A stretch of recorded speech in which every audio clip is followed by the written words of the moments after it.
So trade bars weren't supposed to be dropping from Whitestrake's Mayhem, but then when they did anyway, the ZOS decided they better put a stop to it. Hey everyone, it's Spopes. This is going to be a pretty quick video today, but there's a situation going on right now that I wanted to make sure I brought to your attention. So you may have noticed that I haven't been covering Whitestrake's Mayhem this time around, and there is one good reason for that. Namely that there is nothing new. That's right, this Whitestrake's Mayhem is exactly the same as the last one. There is no new outfit style, no changes whatsoever. So given the fact that I have a perfectly good guide to Whitestrake's Mayhem from the last time around, I decided I might as well skip it.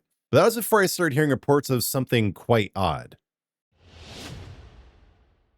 So because I always want to know things right when they happen, I pretty religiously check the dev tracker in the official ESO Discord. I came across this little tidbit earlier today. I'm just going to read this little post from Jessica Folsom in full. As an FYI for everyone, trade bars are currently being granted as rewards during Whitestrake's Mayhem. This was not intended, and we'll be turning them off as a reward on Monday. In the meantime, enjoy the extra rewards.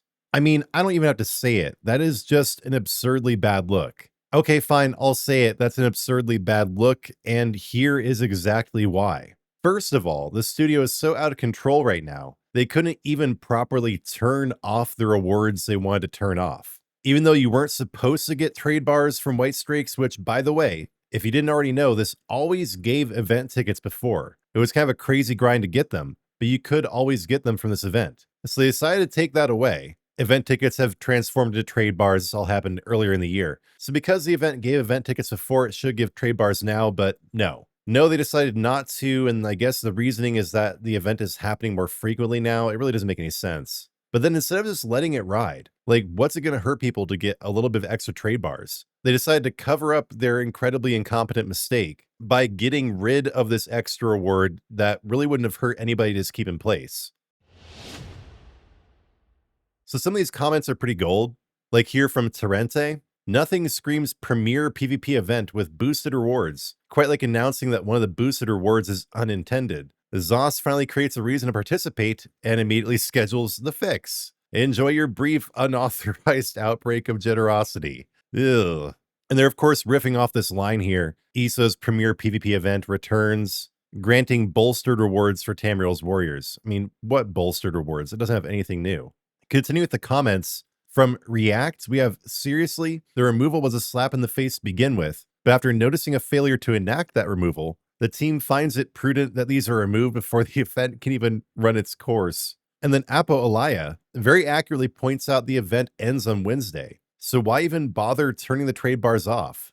This commenter also brings up that there is no cap on trade bars like there was in event tickets, so why not just hand them out? Then back to Terente. Clearly, we love our community doesn't include anyone in PvP. Congratulations, ZOS, now off to emergency to get that gunshot to both feet looked at. And adding insult to injury, a lot of people weren't even getting the trade bars to begin with. So wait, let me get this straight. It's going to be difficult. But this failure to remove rewards that then bugged wasn't fully bugged enough so that everybody was able to experience the failure? Man, that just hurts my head. So I caught wind of this earlier and I made a post about it, and it should be a laugh to check out the comments here as well. From Aggressive Duck, nothing they do makes any sense. And from Skate Legends, I could not agree more with this. There's literally no reason to turn them off. At a time like this, when a happy little mistakes like this happens, choosing to correct that happy little mistake, and especially with this degree of swift action, is an absolutely atrociously diabolical look for them. Especially considering how long it took for them to fix the Apocrypha-bound weapon style. I had no idea that was even fixed. That they charged us $25 for and it was broken when they released it. Not to mention the overload skill style that doesn't even shoot yellow lightning, which just means it's a half-assed skill style. Yeah, this just overall is not a good look for them. And then from Madrab, they really do hate PvP players. Reduced time for event, reduced rewards, no additional campaigns just to force people into vengeance. And then in response to this, I decided to share a tidbit from a recent stream. So this is from me. Someone mentioned on my stream recently that the very name of vengeance could be some kind of sick reference to developers getting revenge on the PvP community, which I initially took as a joke. But the more I think about this, the more I'm actually kind of chillingly convinced this might really be true. So then Skate Legends' response to that, Considering that Vengeance came not long after, Brian Wheeler was made fun of largely by the player versus player community for his performance in Battlegrounds. I actually genuinely believe this is his retribution against the community, response to his performance. And then Samurai Chicken says, a forum user who is a non-English speaker used translation software on their post, and Vengeance got translated into Revenge Campaign. To add fuel to the fire, only 3 campaigns are available, and one of them is the Revenge Campaign, while another Black Reach is so badly bugged that it's unplayable. So queues have blown out because AP farmers that came for the event are stuck in line with the regular PvPers. So I don't know, guys, let me know in the comments if you think that's true or not, but maybe I'm just being paranoid, but if I am, a lot of other people are being paranoid with me. Seven Skies rightly points out we were getting event tickets during Whitestrakes. Why can't we get trade bars? I thought trade bars replaced event tickets. Yeah, I mean, I don't know. And from QJO, why turn it off? Just let people have it. And then I definitely agreed with Foul's art here. I like ESO. I just don't like the devs. So yeah, this is wild on a variety of different fronts. First of all, the fact this is the first event in I don't know how long where there's literally nothing new in it. You thought the last thing ZOS really cared about was cosmetics, FOMO stuff to get people to do things in the game, but apparently they don't even care about that anymore because there's literally nothing new this Whitestrakes. And now it's supposed to happen like every 3 months, but it won't be back until November, which is pretty close to the January window it usually comes back anyway. So I really don't feel like we're getting any more from this, just less. And then on top of that, they couldn't just let us benefit from their little mistake. I knew they were doing this, but it never made sense to me why they were taking away trade bars from Whitestrakes in the first place. It's not like trade bars are some hot commodity that you need to get the best items in the game. I mean, the stuff from the Impresario and the Gold Coast Bazaar is either old and everybody already has it, or it's really not very desirable. Like, why not just flood people with trade bars? Why are they being so stingy with it?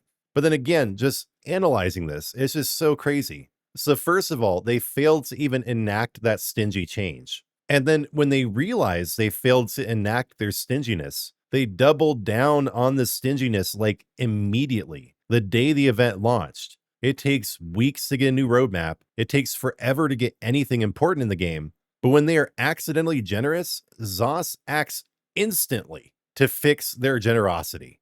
Like people point out in the forums, why even turn it off on Monday? The event is only a week long now anyway. What difference does it make? Why not just let it ride? It's not even so much like the craziness of this as what it says about what's going on in the studio behind the scenes. Everything I've seen from them in the last few weeks is like an ongoing crash out. Some basic veneer of professionalism has been retained, but under the surface, you can just smell the raw panic, which of course makes sense. And, you know, I'm not trying to be insensitive to the issues that are happening at ZOS right now.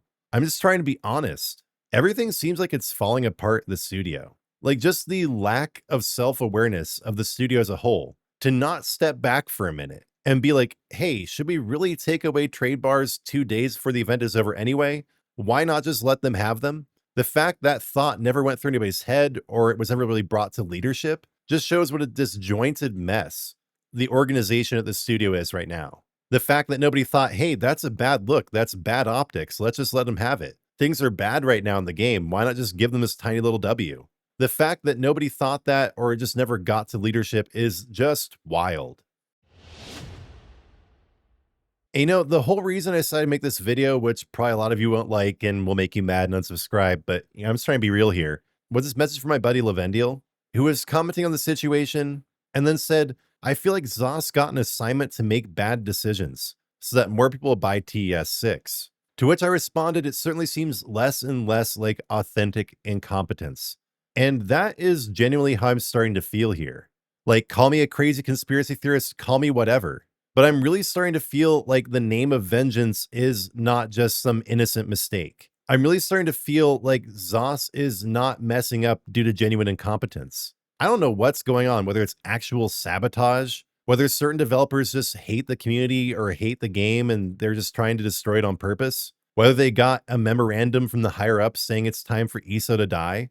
This is all seeming less and less organic to me by the day.